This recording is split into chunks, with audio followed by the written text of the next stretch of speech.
الله الرحمن الرحيم الحمد لله رب العالمين والصلاة والسلام على أشرف الأنبياء والمرسلين سيدنا ونبينا وحبيبنا وشفيعنا ومولانا محمد وعلى آله وصحبه أجمعين. أما بعد، أعوذ بالله من الشيطان الرجيم. بسم الله الرحمن الرحيم. يا أيها الذين آمنوا اتقوا الله وقولوا قولا سديدا يصلح لكم أعمالكم ويغفر لكم ذنوبكم ومن يطع الله ورسوله فقد فاز فوزا عظيما. صدق الله العظيم.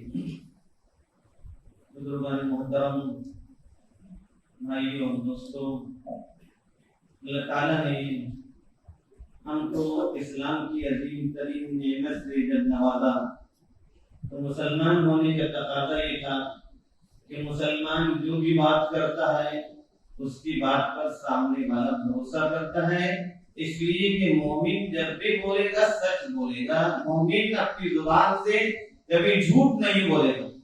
مومن کی، ایمان والے کی علامت اور نشانی منافق کے مقابلے میں یہ بیان کی گئی ہے کہ مومن جب بھی بولتا ہے سچ بولتا ہے، جبکہ منافق جب بھی بولتا ہے جھوٹ بولتا ہے.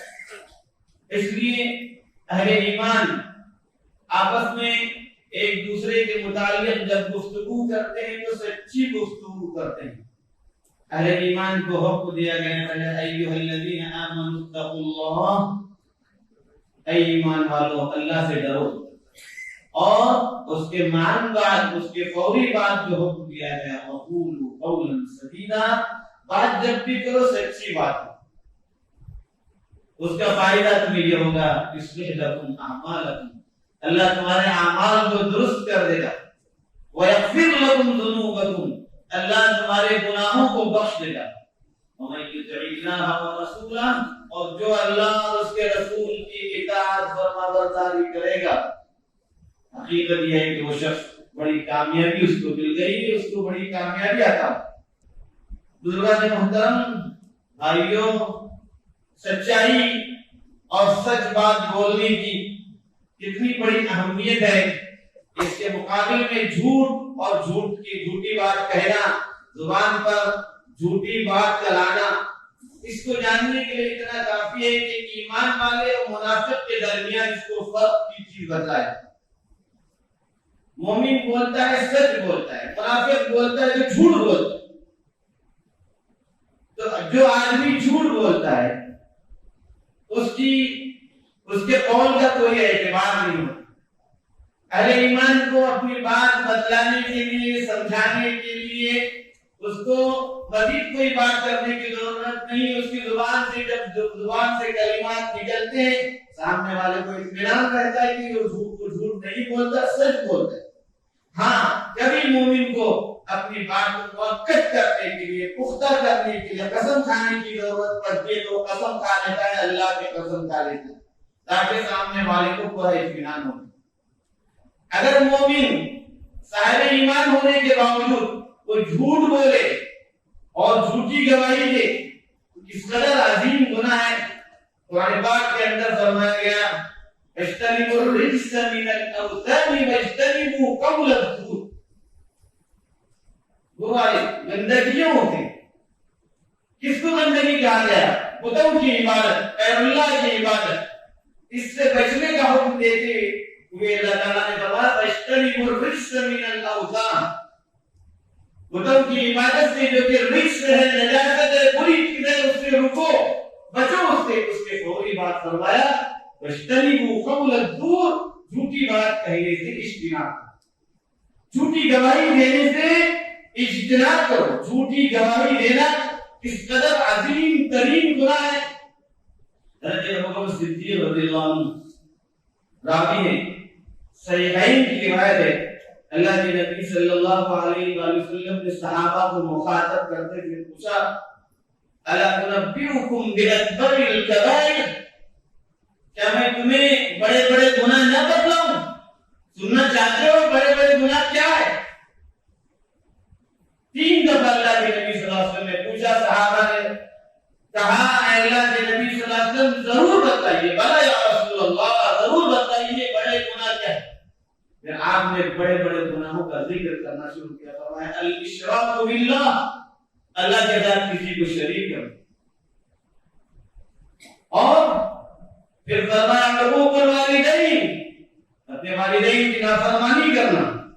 اتنا کہنے کے بعد حضرت ابو صدیق فرماتے ہیں کہ اللہ کے نبی صلی اللہ علیہ وسلم ٹیک لگائے بیٹھے تھے, آپ نے اپنے ٹیک کو چھوڑ دیا, آپ کی چہرے کی کیفیت بدل گئی اور فرمانے لگے الا وقول الزور الا وشهادة الزور, سن لو جھوٹی بات کرنا, جھوٹی گواہی دینا.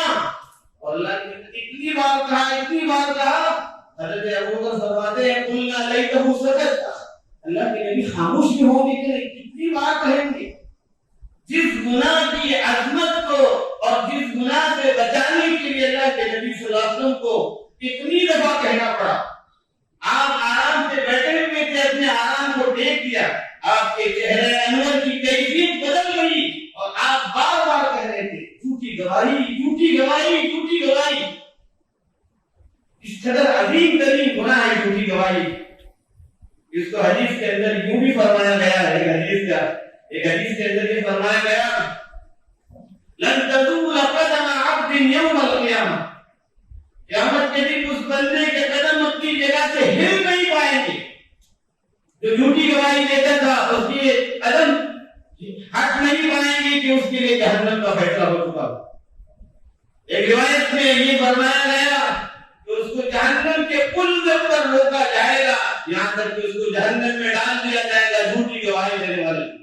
ایک حدیث کے اندر یہاں تک فرمایا گیا اس کو جہنمیوں کے خون اور پیٹ کی نہر کے اندر ڈال دیا جائے گا, روکے رکھا جائے گا. اس قدر عظیم ترین گناہ جھوٹی گواہی. کسی کے متعلق عدالت میں جا کر آپ جھوٹی گواہی دیں, کسی کے متعلق آپسی گفتگو میں آپ جھوٹی گواہی دیں, یہ اتنا عظیم ترین گناہ ہے کہ اس گناہ کی شناخت کو ہم ان احادیث کے ذریعے سمجھ سکتے ہیں کہ آخر اللہ کے نبی صلی اللہ علیہ وآلہ وسلم نے اس قدر سختی سے کیوں منع فرمایا. آدمی کسی کے متعلق گواہی دیتا ہے, اگر وہ پہلے سے جانتا ہے تب وہ گواہی دے, ورنہ اس کو گواہی دینے کا علم حکم نہیں ہے. فرمایا گیا کہ وَلَا تَقْفُ مَا لَيْسَ لَكَ بِهِ عِلْمٌ, جس چیز کا تمہیں علم نہیں ہے, جس چیز کو تم جانتے نہیں ہیں, تمہیں اس کی صحیح خبر نہیں ہے, تم اس کے متعلق کچھ مت کرو, اس کے متعلق کچھ بیان مت کرو. ان السمع والبصر والفؤاد كل اولئك كان عنه مسؤولا. کان, آنکھ, دل, ان میں سے ہر چیز کے متعلق تم سے سوال کیا جائے.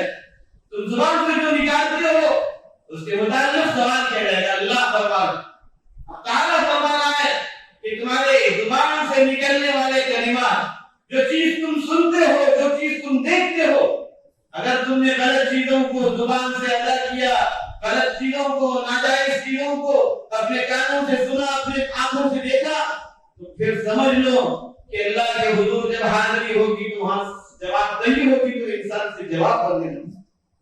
آدمی آخر جھوٹی گواہی کیوں دیتا ہے, عدالت میں حاضر ہوتا ہے جھوٹی گواہی کیوں دیتا ہے, یا تو اس سے حمیت ہوتی ہے اپنے آدمی کے متعلق اور غلط قسم کی حمیت ہوتی ہے, چنانچہ اس غلط قسم کی حمیت کے نتیجے میں وہ اندھا اور بہرا ہو جاتا ہے اور وہاں جا کر جھوٹی گواہی دیتا ہے.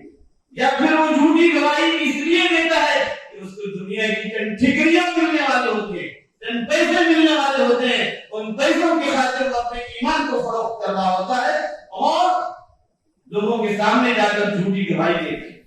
جھوٹ بولنا, جھوٹی گواہی دینا اللہ کے نزدیک سخت ترین گناہ ہے, عظیم ترین گناہ ہے. آدمی اس سے نکل ہی نہیں سکتا. اپنے کسی مسلمان بھائی کے متعلق غلط گواہی دینا جس کا تمہیں علم نہیں ہے, جو چیز تم نے دیکھی نہیں تھی, اس کے متعلق گواہی دینا اتنا عظیم ترین گناہ ہے کہ اللہ کے نبی صلی اللہ علیہ وسلم کے چہرے انور کی کیفیت بدل جاتی ہے سناتے ہوئے. آپ اس کی خطرناکی کو اس انداز میں بیان کرتے ہیں کہ صحابہ کانپ جاتے ہیں, اس طرح سے کانپتے ہیں کہ اللہ کے نبی خاموش میں رہیں گے کہ نہیں, جملے کو دہرانا ہے، بار بار اسی جملے کو دہرانا۔ ہم ذرا اپنے معاشرے کو غور کریں، اپنے اپنے مطابق ہر آدمی سوچے کہ وہ معمولی سے فائدے کے خاطر کتنی بار دن میں جھوٹ بولتا ہے، تھوڑے سے مال کے لیے کتنا جھوٹ بولتا ہے، تھوڑے سے دنیا کے فائدے کے لیے، تھوڑے سے اپنے لوگوں کی حمیت کے خاطر وہ کتنا جھوٹ بولتا ہے اور کتنی جھوٹی گواہیاں دیتا ہے۔ یہ سب اس لیے ہو رہا ہے کہ اللہ کے حضور حاضری اور اس کے سامنے پیشی کا خوف ہمارے دل کے اندر نہیں، ایمان نکل جا رہا ہے، اس کا کوئی خوف نہیں، محض دنیا کے چند پیسوں کے لیے، دنیا کے کچھ فائدے کے لیے اس طرح کا کام کر کے اپنے ایمان کا سودا کرنا، اس سے گیا گزرا کوئی کام نہیں ہو سکتا۔ اس لیے جن لوگوں کے اندر اس طرح کی حرکتیں ہو انہیں سچے دل سے توبہ بھی کرنی چاہیے، اور جن لوگوں کے خلاف انہوں نے اس طرح کی حرکتیں کی ہو ان لوگوں سے مل کر دنیا ہی کے اندر اپنے معاملے کو ختم کرنا چاہیے، ورنہ پھر اللہ کے حضور حاضری کے بعد ان لوگوں کو تمہارے نیک اعمال جب دیے جائیں گے خالی ہاتھ رہ جائیں گے، کچھ نہیں رہے گا۔ اس آخرت کی عذاب سے بچنے کی ضرورت ہے۔ اللہ تعالیٰ ہمیں ان باتوں کی صحیح توفیق عطا فرمائے، ایمان کی سلامتی عطا فرمائے، ایمان کو استقامت نصیب فرمائے، اپنے وقت پر ہم سبوں کو ایمان کے ساتھ کیسے بلا